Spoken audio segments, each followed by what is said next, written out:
এই নন্টে, আজকে বলে একটা নতুন স্টুডেন্ট আসবে। হ্যাঁ, সেটা আমার চাচার নানার ছেলের বাবার কাকার ছেলে। ওই দেখ, চলে আসলো বটে। Hello my brother and sister. এই পিন্টু, এই এটা তোর বিদেশ না, হাত নামা।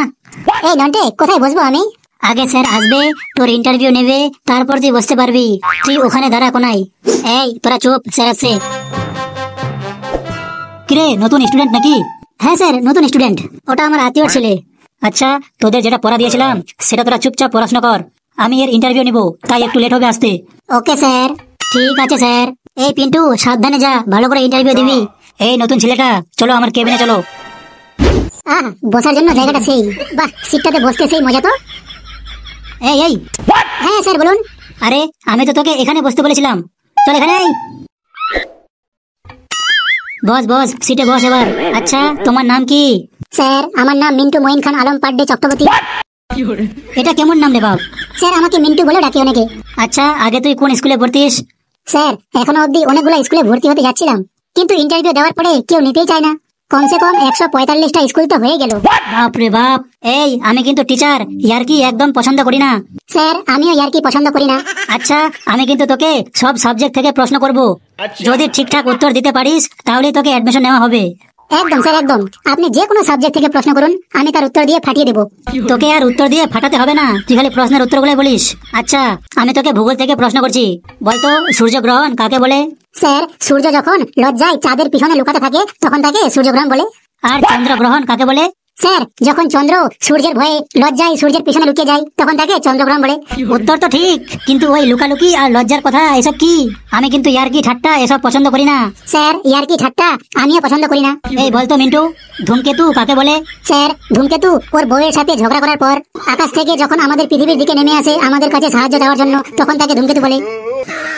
আকাশ থেকে নেমে আসে এটা তো ঠিক আছে, কিন্তু এই বউ ঝগড়া আর হেল্প চাইতে আসে, এগুলো কি? একদম ভুল উত্তর। আচ্ছা, একটা কমন সেন্সের প্রশ্ন করছি, বলতো মানুষ কি খেয়ে সারা জীবন থাকতে পারে? স্যার, বউয়ের গালাগালি। এই এই, আবার বলছি, আমি কিন্তু ইয়ার্কি একদম পছন্দ করি না। স্যার, আমিও ইয়ার্কি পছন্দ করি না। আচ্ছা বলতো, কোন নদীতে মাছ থাকে না? স্যার, যেই নদীতে জল নেই সেই নদীতে মাছ থাকে না। কি সাংঘাতিক, বাপরে বাপ, কি সাংঘাতিক ছেলে। এই জন্য একে ইন্টারভিউতে কেউ সিলেক্ট করে না। বলতো দেশের ভবিষ্যৎ কারা? স্যার, যারা বেকার ছেলেপুলে মানুষ তারাই একমাত্র এই দেশের ভবিষ্যৎ। ভুল উত্তর, একদম ভুল উত্তর। এই বলতো, পাকা কেলা না খেলে কি হয়?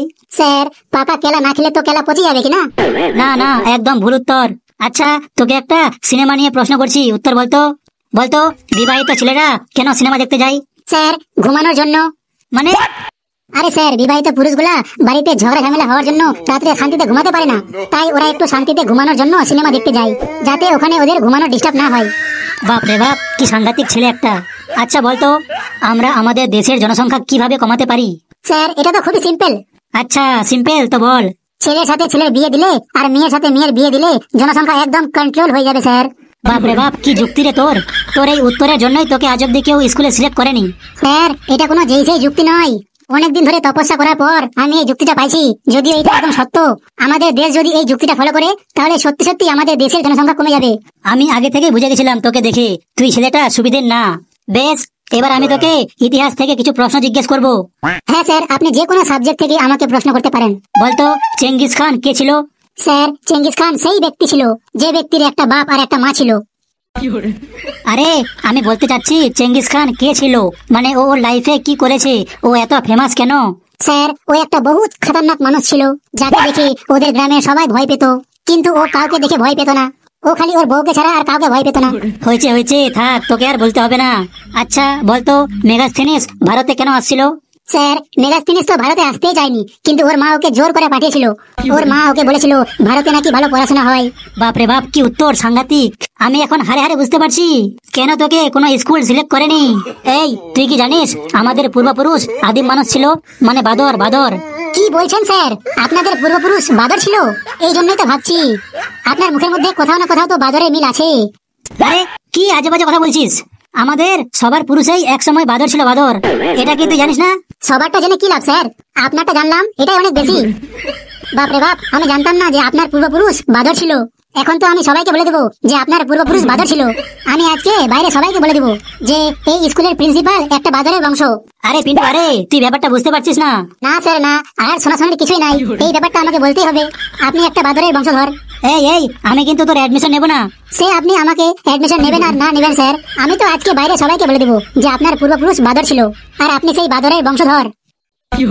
এই গার্ড গার্ড, কে কোথায় আছিস? একে কেউ ধর।